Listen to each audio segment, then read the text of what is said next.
The marble hallway stretches endless, and Emma Hartley runs down it screaming. 6 years old.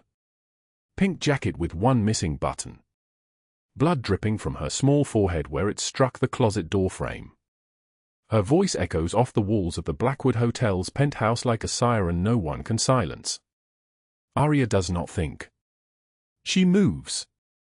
Her name tag catches the light as she drops to her knees, the silver pin catching fractured crystal chandelier light. Her trembling fingers press a white napkin against Emma's bleeding temple, gentle, steady despite the fear burning through her chest. The napkin blooms red like a flower opening in fast motion. Sure, Emma, sure.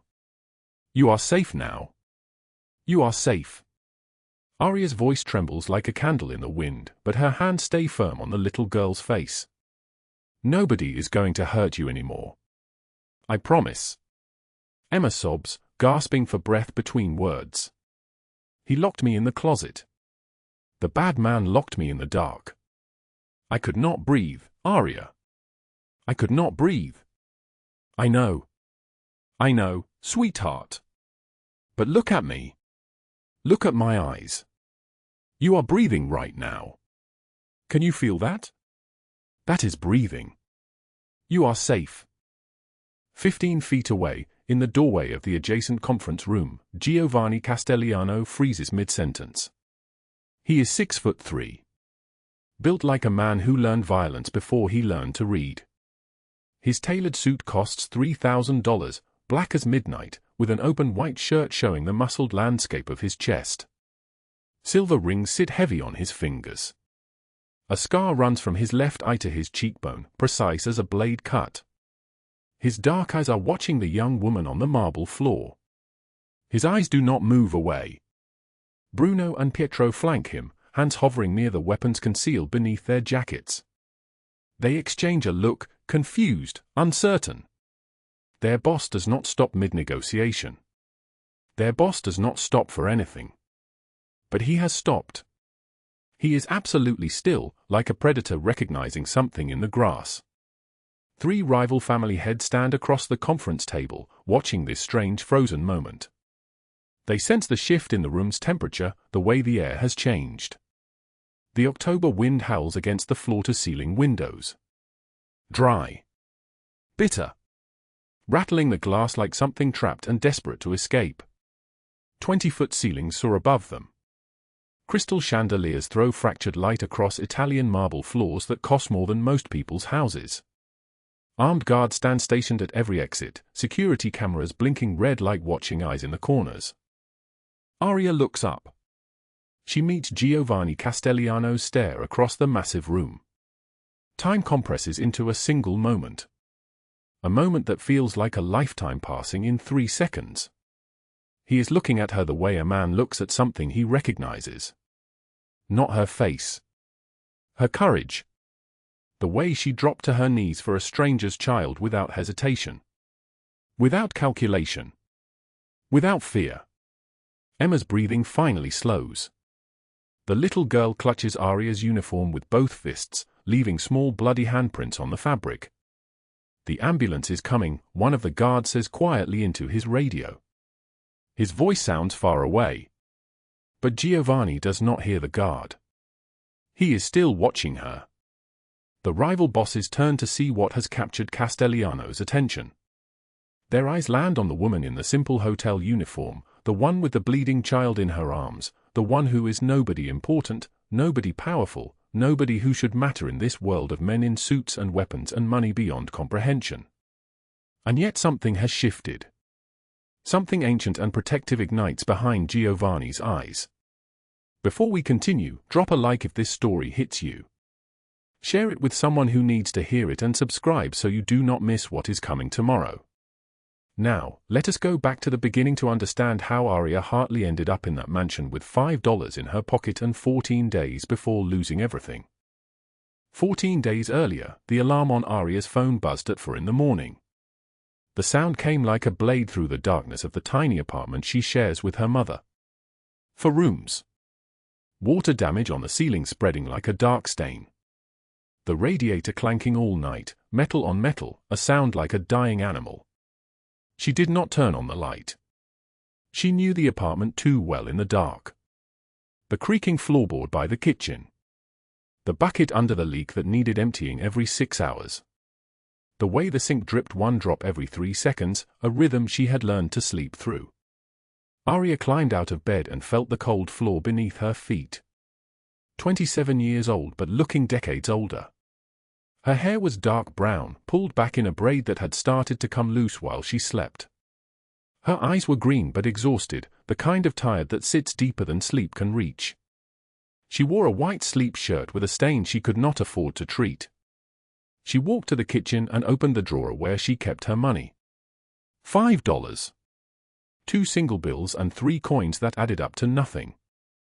She counted it the way she counted it every morning. As if the number might change. As if $5 might somehow become 10 through the sheer force of wanting it to be true. It never did. On the kitchen table sat the foreclosure notice. Crumpled now from being handled too many times. The paper had yellowed at the edges. She had tried to smooth it out 3 days ago, hoping that if she could just read it more clearly, she would understand how to fix it. How to make the numbers smaller. How to make the 14 days become 14 months. $85,000. That was the number that would not change no matter how many times she counted it. Her mother slept in the bedroom down the hall. Sleeping pills again. The 3rd time this week. Her mother had stopped eating lunch. Stopped pretending that the bank notices might be a mistake. Stopped hoping. Aria filled the kettle with water and set it on the stove. The electricity bill was due in 6 days. Gas in 5. The landlord had stopped bothering to send notices. He simply texted her now.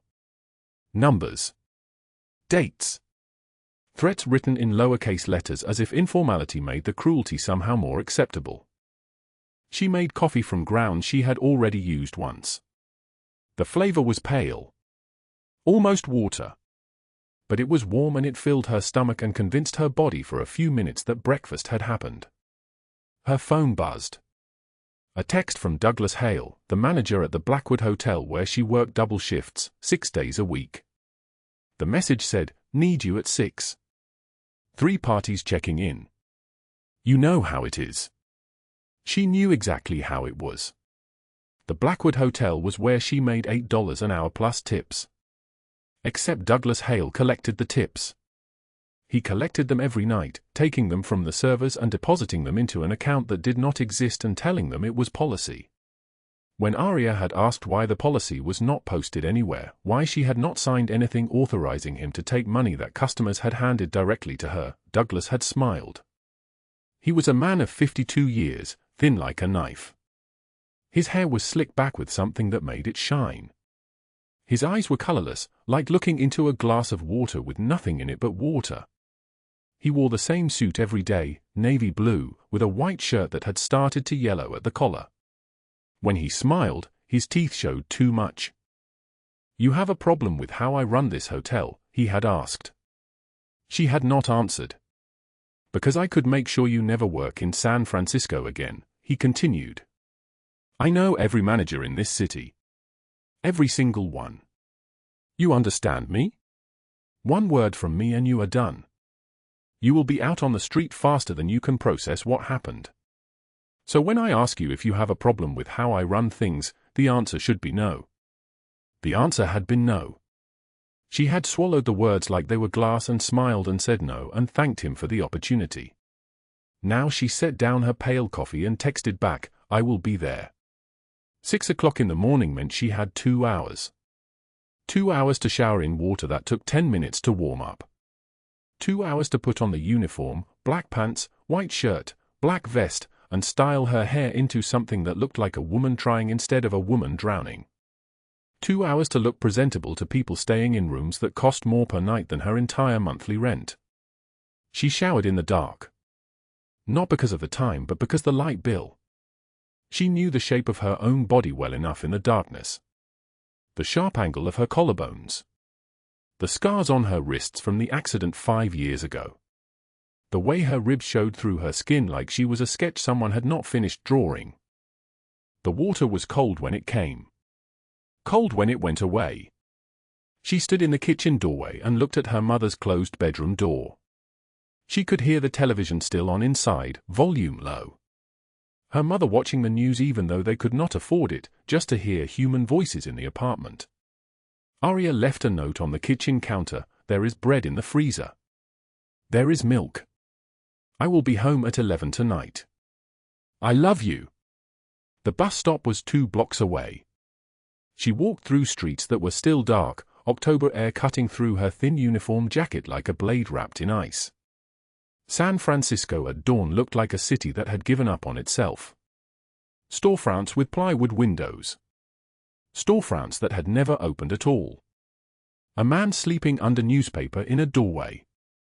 A woman pushing a shopping cart containing everything she owned. Aria recognized that woman. Had seen her before. Knew without being told that 6 months ago that woman had a bed and a job and a life that made sense. The bus came at 5:47. Aria climbed aboard and took a seat by the window and watched the city transform into itself. From abandoned and broken into gleaming and merciless. The bus carried her from her world into another world entirely, and the distance between them was exactly 7 miles and 43 minutes. The Blackwood Hotel rose 22 stories into the morning sky. Glass and steel and money made visible. The lobby had marble floors like the penthouse, chandeliers, doormen in uniforms that cost more than Aria's entire wardrobe. Guests swept past her as if she was furniture. As if she was something the building contained but not something that mattered. She clocked in at 5:58. Douglas Hale was already in the break room, drinking coffee from a mug that said "World's Greatest Manager." He looked at her the way a cat looks at a mouse it has already decided to break. "You look tired," he said. "I slept fine," she lied. "Did you?" "Because you look like someone who has not slept in days." He took a long sip of coffee. Stress can age a person. Make them look desperate. Ugly, even. He smiled. "But you do not have to worry about that. You just keep your head down, do your job, collect your tips, bring them to me, and everything will be fine. You understand?" "Yes," she said. "I understand." "Good. Room 2407 needs turn-down service. 1889 needs fresh towels.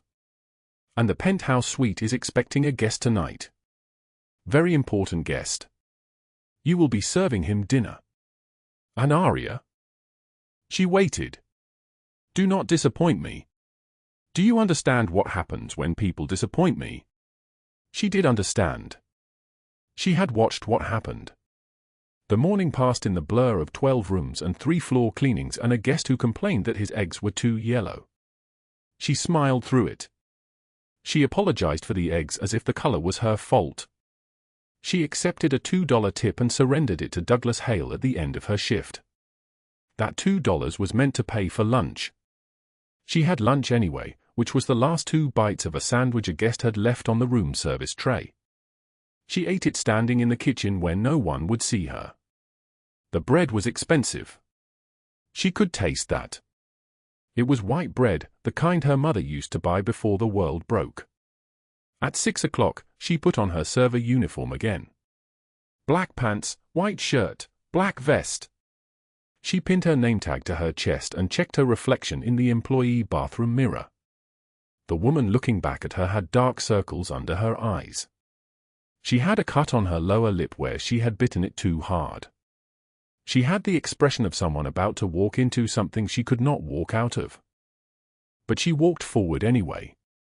The penthouse elevator required a key. She had been given one of the 7 keys that existed. She pressed the button marked P and felt the elevator rise, and the city fell away beneath her, and she rose toward the place where the people with $85,000 did not even notice it was money. The doors opened onto a hallway made of marble. Crystal light. Ceilings so high they felt like sky. A man in a black suit stood by the door marked Penthouse Suite. "You are Aria?" he asked. "Yes. The boss is running late. There will be negotiations in the conference room. You will bring dinner at 7. You will not interrupt. You will not look around. You will place the food on the table and leave. You understand? She understood. She went to the penthouse kitchen and began arranging the meal. She had been told it would be 5 courses. She had been told to make it perfect. She had been told that the guest was important, which meant dangerous, which meant one mistake would matter. At 7 o'clock, she carried the first course toward the conference room. That is when she heard Emma scream. 2 weeks before everything changed, Aria Hartley stood in her mother's kitchen at 5 in the morning, and her hands were shaking as she smoothed a crumpled piece of paper against the chipped formica counter. The foreclosure notice. Bold black letters that screamed words she had already memorized. $85,000. 14 days. Or the bank would take the house. She had lived in that house for 26 years. Her mother had planted roses in the front yard when Aria was 7. Those roses bloomed every spring without fail, and her mother would cut them and put them in a mason jar on the kitchen table. Her mother was gone now. 6 months in the ground. And the medical bills had consumed everything. Every penny. Every savings account. Every insurance policy.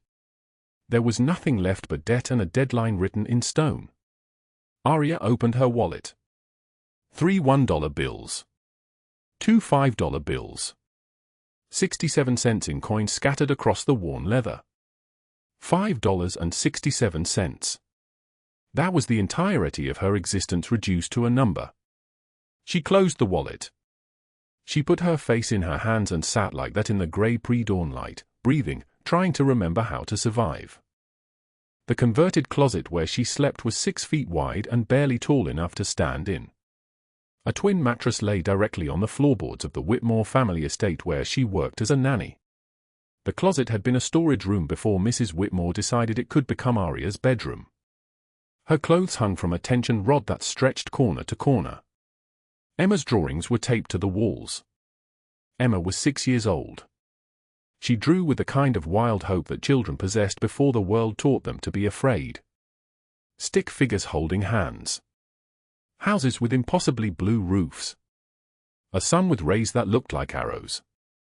Aria had taped each one with careful precision, using painter's tape so it would not damage the walls. She woke at 5:47 every morning. The Whitmore's alarm system chimed softly. She pulled on the clothes she had laid out the night before. Black pants. White shirt. She went downstairs and made Emma breakfast. Toast with jam. A glass of milk. She sat beside the girl while she ate, brushing her blonde hair back from her face. Emma had her father's green eyes and her mother's careful way of moving through the world. "Vivi, do you have piano today?" Emma asked, her mouth full of toast. "Yes, baby. At 3 o'clock. We will go right after school. Will you stay in the waiting room?" "I will always stay in the waiting room." Emma smiled. She believed this because Aria had made it true. Every piano lesson. Every school pickup. Every moment. Aria was the constant in that small girl's life, more reliable than her parents, more present than time itself. By noon, the 4-bedroom house was clean. Floors vacuumed. Bathroom scrubbed. Sheets changed. Lunches packed for the evening. At 3 o'clock, Aria picked Emma up from school. At 3:45, she drove her to piano lessons. The teacher was a thin woman named Miss Chen who played like her fingers were water. While Emma practiced scales in the studio, Aria sat in the waiting room and thought about $85,000. She thought about what would happen to Emma if she lost this job. She thought about the converted closet and how small it was, and how it was still more space than she could afford on her own. At 4 o'clock, she drove Emma home and fed her an early dinner. Chicken nuggets and sweet potato. Emma ate with the serious concentration of a child who did not yet know that meals could be uncertain. At 4:45, Aria changed into her uniform. Black dress with a white collar. A crooked name tag that read Aria in letters already fading. She brushed her hair into a ponytail. She checked her reflection in the employee bathroom mirror off the kitchen.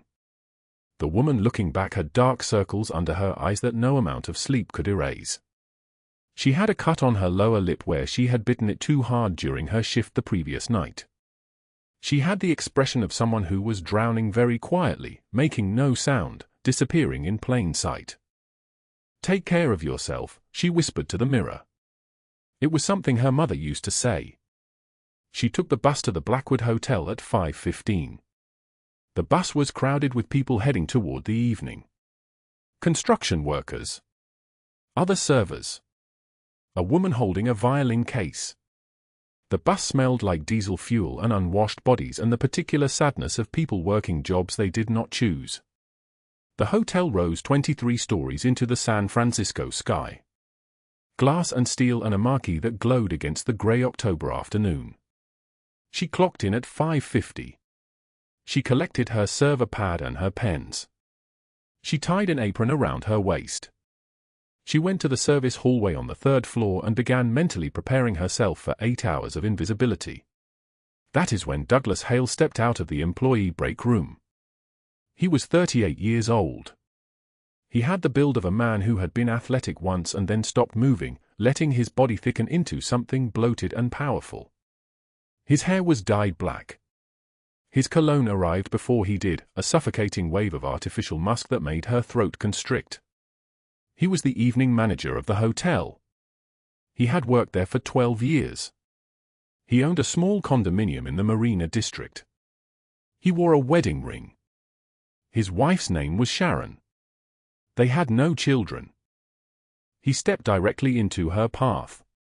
"Your tips from table 12, Aria. Hand them over."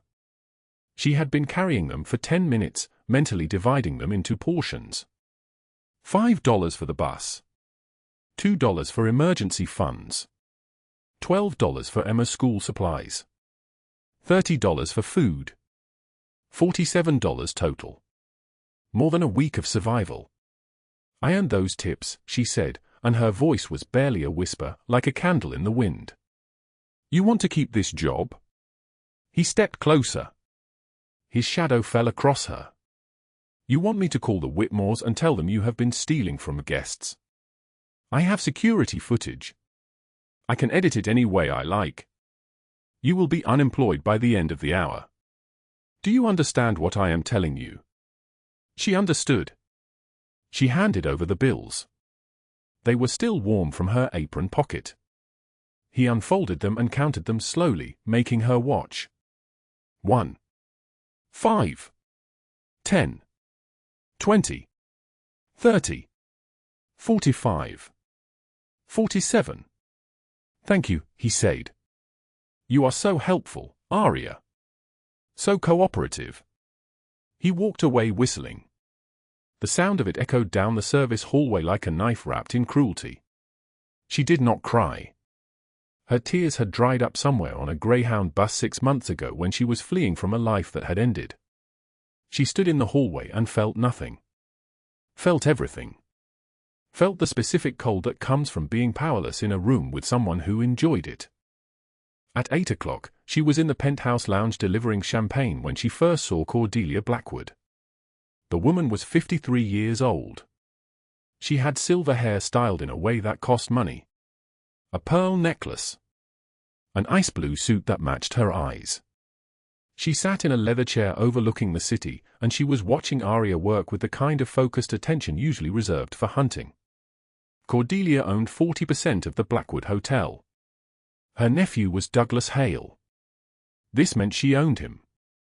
This meant she owned the leverage he wielded. This meant she owned the power that was crushing Aria into smaller and smaller pieces.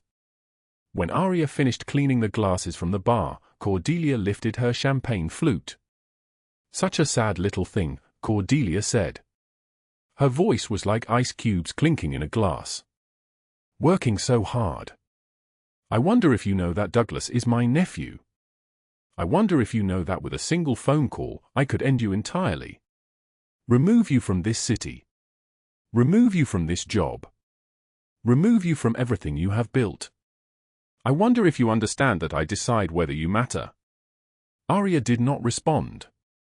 She picked up the empty glasses with hands that had learned to hide their shaking. But perhaps, Cordelia continued, you will not need to find out. Perhaps you will simply understand the natural order of things. Some people are meant to clean. Some people are meant to own. It is not personal. It is simply how the world works. The dry October wind rattled the windows. It sounded like branches scraping glass. It sounded like something trying to get inside. Aria finished her shift at 12:30. She took the bus home in the darkness. She climbed the stairs to the converted closet and collapsed into bed at 1:15 in the morning, her alarm set for 5:45. She lay in the darkness and looked at Emma's drawings on the wall. A house with an impossibly blue roof. A sun with rays like arrows. A stick figure with blonde hair. A stick figure with dark hair. Two figures holding hands. Underneath, in careful letters, Emma had written, Vivi and me. But what Aria did not know was that the following evening, she would be assigned to the mansion penthouse. And what she did not know was that a man named Giovanni Castelliano would be there. And what she did not know was that her entire life was about to fracture into before and after, and there would be no going back to the person she had been. The black SUV pulled away from the curb at exactly 9:41 p.m., and Aria sat rigid in the back seat, her hands folded so tightly her nails left crescents in her palms. Bruno drove with the kind of focused silence that suggested this was not his first extraction. The city blurred past the tinted windows, streetlights smearing into gold streaks, the November air pressing against the glass like something alive and dangerous. She had called a stranger. A man who ruled the underworld the way most people ruled their own homes. A man with blood on his shirt cuff and ice in his eyes. And he had answered. The warehouse district emerged from the darkness like a scar, industrial and skeletal. Bruno pulled the SUV into an alley and cut the engine. Two more black vehicles were already positioned at strategic angles. Armed men stood in shadows, their silhouettes sharp as blades against the sodium-lit gloom. She counted 12. All of them waiting for a single word from Giovanni Castelliano. Stay in the vehicle, Bruno said, not unkindly. Do not move. Do not look. This will be over in 8 minutes. The doors opened. The men moved like ghosts, synchronized and silent, their footsteps on wet concrete the only sound. A warehouse door burst inward. Aria heard a child scream, Emma's voice, high and terrified, and her entire body went rigid. Every instinct screamed at her to run toward that sound. Every muscle tensed to break the SUV door open and fight her way inside. She stayed. Her hands shook. Her breath came in shallow gasps. She counted the seconds. 1 minute passed. Then 2. At 2 minutes and 37 seconds, Bruno and 3 other men emerged from the warehouse. Emma was cradled against Bruno's chest, her small body wrapped in his jacket, her pink shoes dangling. She was crying, gasping, her eyes wild with the kind of terror that leaves permanent marks on a child's soul. Aria's door opened before the vehicle came to a complete stop. Emma! She lunged forward, arms reaching. Bruno carefully transferred the girl to her, and Emma collapsed against Aria's chest, her tiny fingers gripping the fabric of Aria's uniform so hard it tore. It's okay, I have you, you're safe, sure. Emma sobbed without words, her whole body convulsing. Aria held her, whispering promises into her tangled blonde hair, her own tears finally breaking free. Where is he? Giovanni's voice cut through the darkness like a knife. He stood at the warehouse entrance, his tailored charcoal coat hanging open, his expression carved from stone. Douglas Hale was dragged between 2 men, his expensive suit torn, his face blooded, his eyes rolling with panic. Please, Douglas gasped, his voice shattered. Please, I was just following orders, I didn't hurt the girl, she's fine, you can see she's fine. You took her because Aria Hartley asked too many questions about stolen tips. Giovanni's voice was soft. Deadly. The kind of quiet that makes men's bladders fail. You took her because a woman with $5 in her pocket dared to stand up to you. And you thought there would be no consequences. I have a family, Douglas whispered. So does she. Giovanni nodded toward Aria. Toward Emma, who was still weeping against Aria's shoulder, her entire body trembling. The difference is that her family matters. The men forced Douglas into a black SUV. He was gone before Aria could fully process what had happened. Gone, but not dead. Not yet. Justice, she understood in that moment, was going to be far more complicated than a quick end. Bruno gestured toward the first vehicle. We returned to the penthouse. Miss Hartley will not be alone tonight. The drive back took 17 minutes. Emma fell asleep against Aria's shoulder, her breathing finally evening out, her grip on Aria's uniform loosening just slightly. Aria did not move. She stared out the window at the sleeping city and felt something fundamental shift in her chest, a door opening that could not be closed. The penthouse was exactly as she remembered it. The Renaissance paintings. The marble floors. The fireplace where Giovanni now stood, his silhouette framed by orange flames. He had removed his coat. His shirt was unbuttoned at the collar, revealing the sharp line of his collarbone, a thin gold chain catching the firelight. Put her in the guest room, he said to Pietro, who had materialized from somewhere in the shadows. Third door on the left. There are clean sheets. Pietro nodded and turned to Aria. She carefully transferred Emma's sleeping form to his arms, watching as the enormous man cradled the child with the gentleness of someone who had held his own children, his own grandchildren, through countless nights. He carried her deeper into the penthouse, leaving Aria alone with Giovanni. The silence between them stretched like a living thing. Cordelia Blackwood, Giovanni said quietly, still facing the fire, made 3 phone calls 34 minutes ago. She called the precinct captain, the mayor's office, and her sister-in-law, who sits on the city council.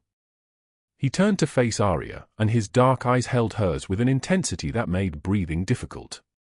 She is attempting to spin a narrative. That Douglas Hale is a misguided young man. That you seduced him, blackmailed him, destroyed his reputation out of spite. That kidnapping you were reporting was a consensual arrangement. Aria's stomach dropped. The machinery of power was turning. Money moving through wires. Favors being called in.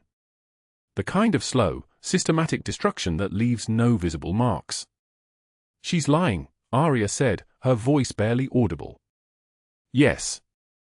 Giovanni stepped closer, and the space between them became charged with something she had no name for. But lies, when told by powerful people in powerful rooms, often become indistinguishable from truth. Unless someone more powerful tells a different story. He reached out and gently brushed a strand of hair from her face. His fingers lingered for just a moment against her cheek, and she felt the faint tremor of control, as if touching her required him to hold himself back from something vast and dangerous. I have already sent word, he continued, that Douglas Hale was conducting a human trafficking operation. That Cordelia Blackwood was his silent partner. That they have been exploiting vulnerable women and children for years. His jaw tightened. By morning, the FBI will be reviewing financial records. By evening, warrants will be signed. By the end of the week, the narrative will be undeniable. How did you? Because I have been in this city longer than they have. Because the people they rely on owe me more than they owe them. His voice dropped lower.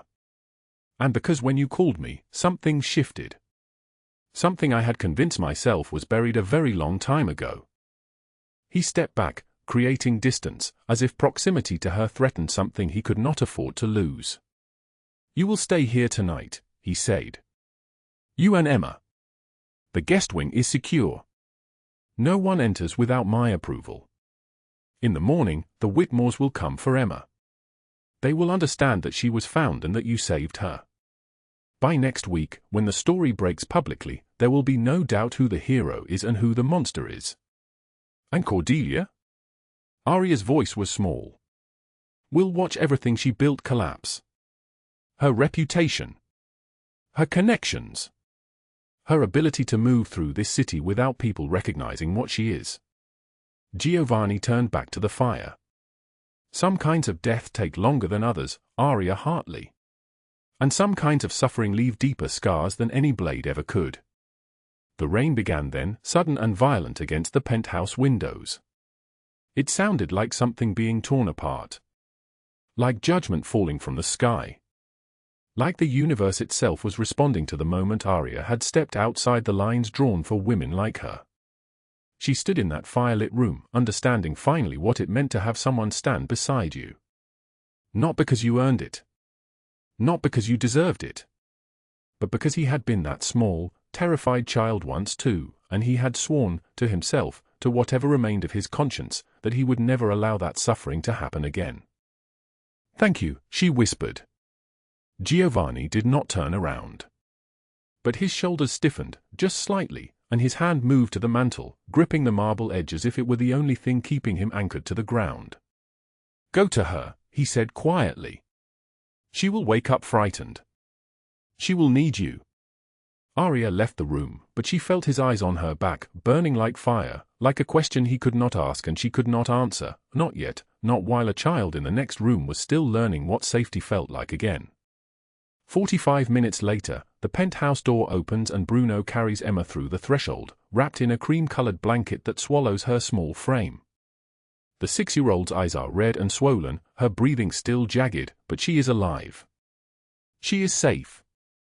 When Emma sees Aria standing in the marble foyer, something breaks open inside the child's chest, a sound that is part sob, part gasp, part prayer finally answered. Emma tears herself from Bruno's arms and runs, her bare feet slapping against the cold floor, and Aria drops to her knees just in time to catch her. The impact sends them both backward. Emma's arms wrap around Aria's neck with the desperate strength of a drowning person grabbing a rope, and Aria's entire body convulses with tears she can no longer contain. They hold each other in the center of that vast room, two small creatures clinging to survival, and Emma whispers into Aria's hair, "I knew you'd come. I knew you'd save me." Giovanni watches from across the room, his expression unreadable, carved from stone. But his hands are clenched into fists so tight that the veins stand out like dark cords beneath his skin. Bruno steps back and nods to him at the gesture of completion, a job finished. Pietro stands by the entrance, his phone already in his hand, waiting for the next instruction. Giovanni's voice cuts through the moment, quiet but absolute. "Take Emma to the guest room. Aria, stay with her. Pietro, call Dr. Marcos. I want her checked for injuries, all of them. Complete examination." He pauses, and when he speaks again, there is something darker in his tone, something that makes even Bruno's shoulders tense. And tell him discretion is not optional. Aria lifts Emma onto her hip, pressing the child's face against her shoulder, and carries her down the hallway lined with paintings that cost more than everything Aria has ever owned. The guest room is soft and warm, with pale blue walls and a bed piled high with quilts that smell like lavender and expensive things. She sets Emma down gently and begins checking her wrists, her ankles, her small body for any sign of violence. There are bruises on Emma's shoulders where rough hands grabbed her. A rope burned circling her left wrist. But nothing worse. Nothing broken. Nothing that will not heal. Dr. Marcos arrives within 23 minutes, a man in his 60s with silver hair and the careful hands of someone who has seen suffering his entire career. He conducts his examination in silence while Aria holds Emma's hand, and when he is finished, he speaks only to Giovanni in the hallway outside.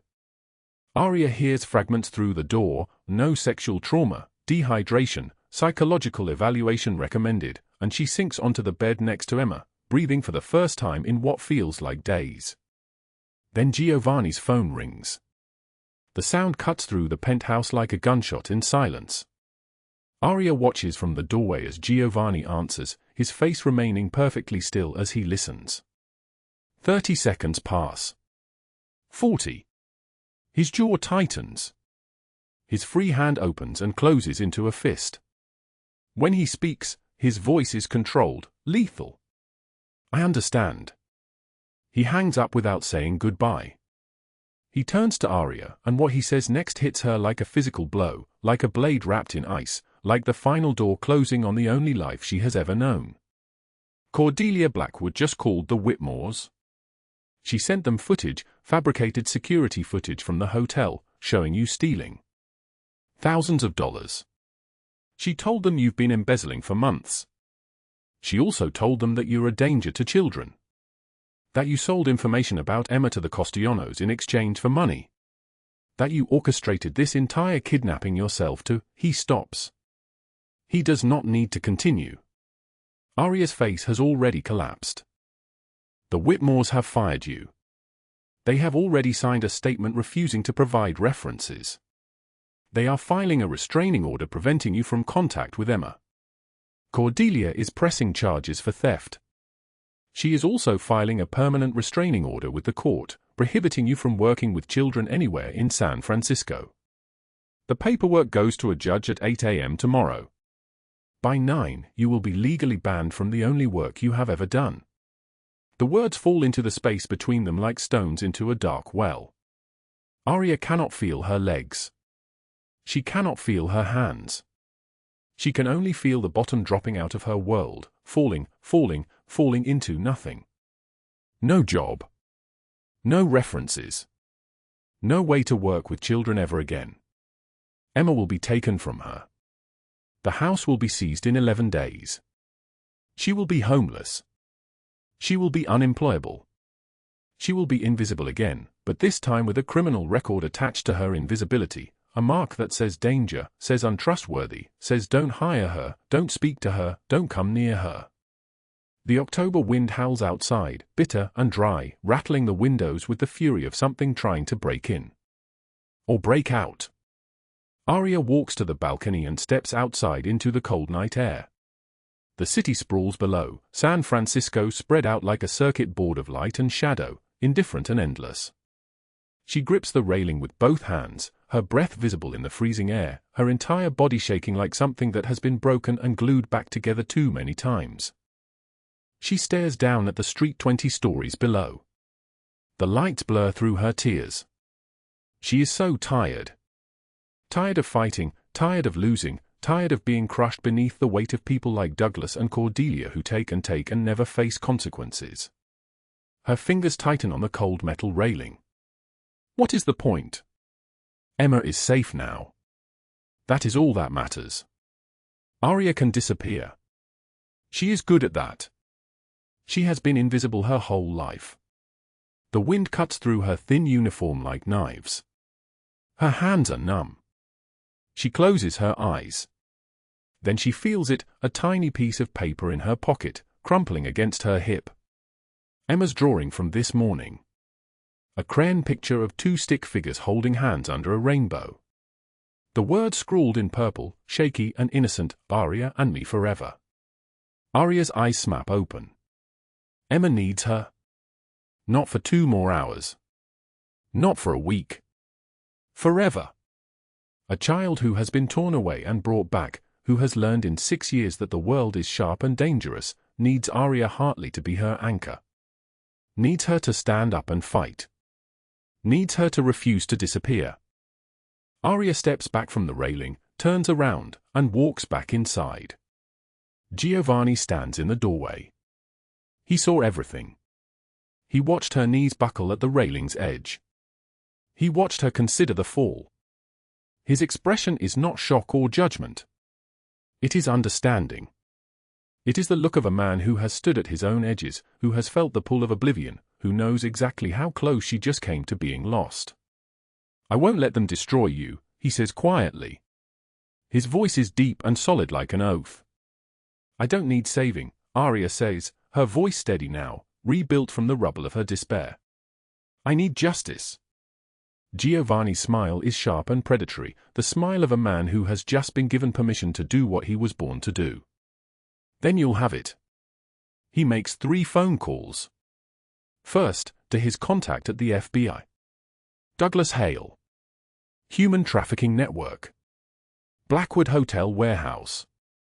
I'm sending you everything. Financial records. Shipping manifests. Video footage, real footage this time. Raid at dawn. Make it loud. Make it public. Make it so undeniable that no lawyer in the state can touch him. He listens for 2 seconds, then hangs up. Second, to Marco Moretti and Salvatore De Luca, the heads of the 2 families that have been circling Cordelia's territory like sharks for years. Cordelia Blackwood has been stealing from our shared investments. All of them. I'm no longer protecting her. Her warehouses, her nightclubs, her real estate, it's yours to divide. But understand this, if she survives the next week, both of you will answer for it personally. Third, to his attorney, Aria Hartley, $85,000. Wire transfer to First National Bank, account number 479, foreclosure payment and 10 months ahead. Execute it within the hour. He pauses. And make sure she does not find out it was me. I want her angry, not grateful. When he hangs up, Aria's mouth has fallen open. She stands in the center of the penthouse, her uniform still bearing the stains of fear and survival, unable to speak. Giovanni walks past her into Emma's room, where the child is finally sleeping, her small chest rising and falling in the rhythm of safety. He looks at her for a long moment, this child he has never met, this small life that somehow became everything. When he turns back to Aria, there is something raw in his expression, something that has nothing to do with power or revenge. You saved my life when you wrapped that wound, he says quietly. You could have let me bleed. You could have run. You could have called the police. Instead, you stayed. You put your hands on a dying man and chose to save him. This is the debt I owe. $85,000 is the beginning of repayment. Bruno enters then, appearing in the doorway with the efficiency of a man who has been waiting for this moment. Douglas Hale is secured in the East Wing. He is asking for you. He is crying. He is begging. What do you want us to do with him? Giovanni turns to Aria, his eyes asking a question that has never been asked of her before. What is your choice? She walks down the marble hallway, her footsteps echoing like a heartbeat, and enters the room where Douglas Hale sits zip-tied to a chair, his face slick with sweat, his eyes bulging with animal terror. He sees her and starts babbling, words spilling out like blood from an open wound. Aria, please, I'm sorry, I didn't mean, it was just business, just money, I never would have actually hurt the girl. You locked a 6-year-old in a warehouse, Aria says, her voice ice, her voice knives. You threatened to kill her. You stole from me for months. You made me feel small. You made me feel powerless. She leans close, close enough that he can see the fire in her eyes, close enough that he understands finally that he is not in control of his own fate anymore. I want you to feel exactly how Emma felt. Scared. Alone. Powerless. For a very long time. She turns to Giovanni. I don't want him dead. I want him to live. In prison. In a cell so small he can touch both walls at the same time. 40 years minimum. No parole. No mercy. Giovanni nods. At 6:02 a.m., FBI agents raid Douglas Hale's apartment and the Blackwood Hotel offices. They find evidence of a trafficking network, fake documents, wire transfers, communications with known criminal organizations. Digital records showing hundreds of thousands of dollars flowing through accounts marked only with numbers. Douglas is arrested on federal charges. He screams and begs as they drag him from the hotel in handcuffs, his voice echoing down the corridor, bouncing off marble and glass, heard by every guest still sleeping in their rooms, heard by every staff member beginning their morning shift. 40 years. Minimum. No parole. The sound of his crying follows him into the black SUV. By 7:15 a.m., Cordelia Blackwood's phone rings. It is Marco Moretti. His voice is polite. Friendly, even. Which is how she knows it is a death sentence. We are calling in your debts. All of them. You have 24 hours to liquidate your assets and transfer everything to us. Every account. Every property. Every penny. After that, you will no longer be under any protection. By noon, her bank accounts are frozen. Her properties are seized. Her businesses are seized. By evening, federal investigators arrive at her penthouse with warrants for fraud, embezzlement, and conspiracy. She is arrested on live television, her perfect hair disheveled, her ice blue suit wrinkled, her face finally showing something other than cruelty. She is led away in handcuffs. Total financial ruin. Public disgrace. Prison. Giovanni watches the news with Aria in the mansion living room, the afternoon light falling across the leather sofa in long, golden stripes. "It is done," he says. "Both of them. Gone." Aria exhales, a weight lifting from her chest that she has carried for so long she forgot what breathing felt like without it. She looks at her hands, the hands that wrapped a Mafia boss's bleeding wound, that held a terrified child, that refused to fall, that chose to fight. For the first time in her life, they are steady. The October wind carries the smell of rain and dying leaves across the San Francisco balcony. Aria Hartley stands at the glass railing, the city sprawling beneath her like a map of everything she survived. Her black dress catches the wind, elegant and expensive, the kind she could never have afforded a year ago. She is 28 now but looks older in some ways, younger in others, the hardness of poverty burned away, replaced by something quieter. Strength that does not need to announce itself. The penthouse is hers. Not borrowed. Not taken. Earned through the impossible. Behind her, footsteps approach on the marble floor. Measured. Deliberate. She does not turn. She knows this man's footsteps the way she knows her own heartbeat, steady, unhurried, dangerous. Giovanni Castelliano steps onto the balcony. He wears a charcoal suit that costs more than she used to make in a month, an open white collar showing the edge of scars she has traced with her fingertips. His dark eyes find her immediately, and there is something different in them than a year ago. The hunger for power has not vanished. It never will. But layered beneath it now is something that was not there before. Something that looks almost like peace. "You have been avoiding my calls," he says. His voice is deep, solid like an oath spoken in church. "I have been busy," Aria replies without turning. The city lights blur slightly as wind pushes across the balcony. "Building something that matters." "I know. I have been watching." He steps beside her, their shoulders nearly touching but not quite. In the year since Douglas Hale was dragged screaming into a black SUV, since Cordelia Blackwood's empire crumbled into federal charges and public disgrace, Aria has learned that Giovanni watching is not the violation it once was. It is something else entirely. A form of presence. Of care. Silence stretches between them, comfortable and charged, like the moment before lightning splits the sky. "Why did you really do it?" Aria asks, her voice barely louder than the wind. "Why did you save Emma? Why did you destroy them both? You owed me nothing, Giovanni. You did not even know my name." Giovanni is quiet for a long moment.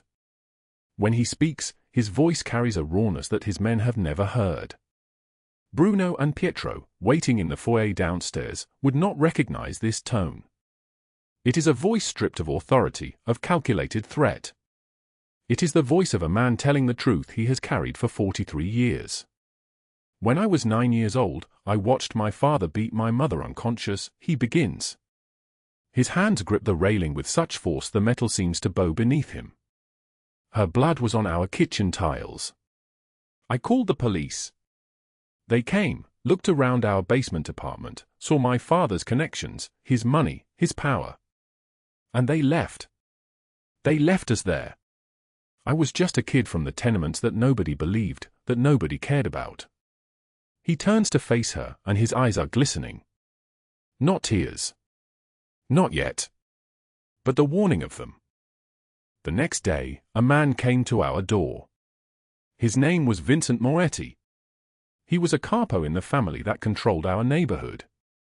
He heard what happened to my mother. He walked into our apartment, looked my father directly in the eye, and said these words, 'No child suffers in my territory. No child.' My father never touched us again. Not once. Vincent paid for my mother's surgery. Her medication. He made sure I had food when we had nothing. He made sure I went to school. He did not adopt me. He did not turn me into a soldier. He simply saw me. And he decided I mattered. Aria's breath catches in her chest. 16 years later, I found out that Vincent Moretti was murdered. Shot in the back by a rival family. I was 25 years old, and I had just taken over his business operations. His death broke something in me, Aria. It broke me because I realized that seeing people, that choosing to protect them, it was the only thing that made any sense in this life of blood and darkness. Giovanni's voice drops lower. And then you called me at 3 o'clock in the morning with Emma's life hanging in the balance, and something inside my chest moved. Something I thought was dead. Because I reminded you of him, Aria whispers. Of Vincent. No, Giovanni says. His hand reaches for hers tentatively, a question being asked. You reminded me of me. Of that 9-year-old boy who needed someone to say, you matter. I see you. I will fight for you. And when I heard the fear in your voice, the way you would have done anything, sacrificed everything, for a child who was not even biologically yours, I realized I was being asked to be Vincent. To be the person who stands when everyone else walks away. Aria's fingers intertwine with his. His hand is warm, calloused, dangerous. I am not good, Aria, Giovanni continues, and his voice cracks slightly. I have done terrible things to terrible people. I have ordered things that still haunt me in the hours before dawn. I will never be the kind of man who can pretend those things did not happen. But I can be the kind of man who fights for children who deserve a chance. Who destroys anyone who tries to traffic in their suffering? Who builds something better on the ashes of what I burned down? The October wind blows harder now, pushing against them both like a living thing. I did not save Emma because I am redeemed, Giovanni says. I saved her because you showed me that redemption is not about becoming a different person. It is about becoming more of who you were supposed to be all along. Aria turns to face him fully now. In the penthouse behind them, Emma sleeps peacefully in a room with walls covered in her drawings, pictures of Aria, of Bruno bringing her hot chocolate, of the sunrise visible from their new home. The child who was terrified 2 weeks ago now dreams without nightmares. That is what courage looks like. That is what Aria's $5 desperation and Giovanni's ruthless love have created. I used to think strength meant never breaking, Aria says softly. Never asking for help. Carrying everything alone until I collapsed under the weight of it. I was so wrong, Giovanni. So deeply wrong. You were surviving, he says. That is not wrong. That is all you could do with what you had. But you gave me more than money, Aria continues. You gave me permission to stop being invisible. You taught me that asking for help is not weakness. It is the only real strength that exists. Giovanni's other hand comes up to cup her face, his thumb brushing across her cheekbone with a gentleness that contradicts everything this man is supposed to be. You changed everything the night you called, he whispers. You changed me. Inside the penthouse, through the glass doors, Emma stirs in her sleep. She clutches her stuffed bear, the one that used to belong to another child in another life, before Douglas Hale's network of cruelty reached into her world and tried to destroy her. But Aria was faster.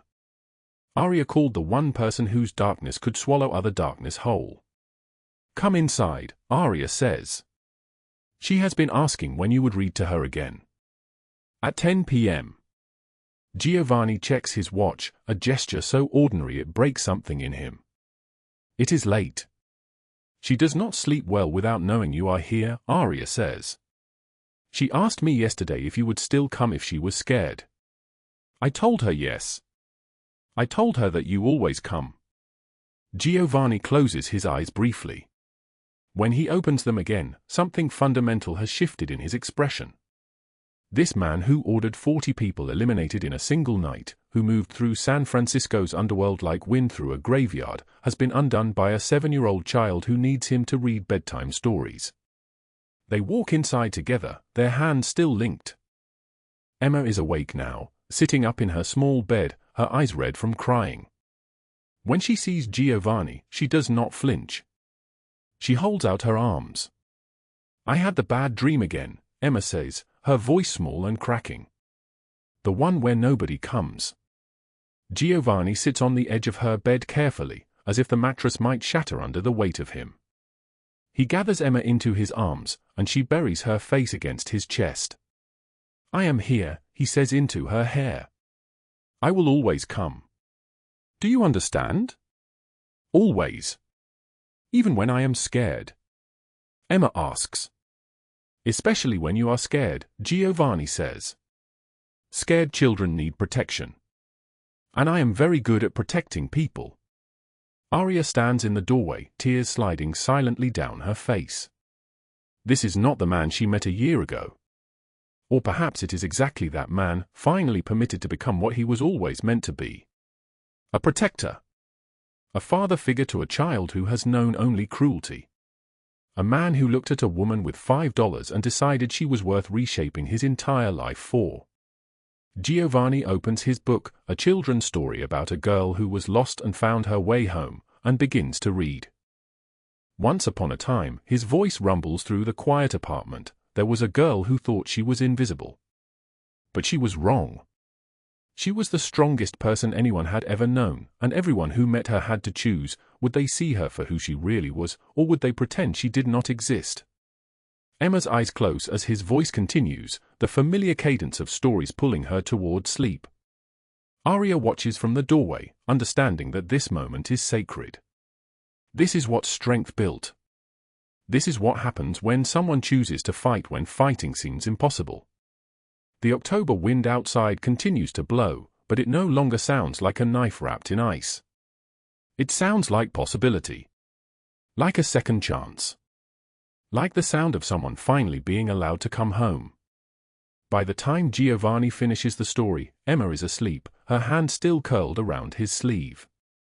He sits there for another 5 minutes, not moving, not breathing loudly, simply present.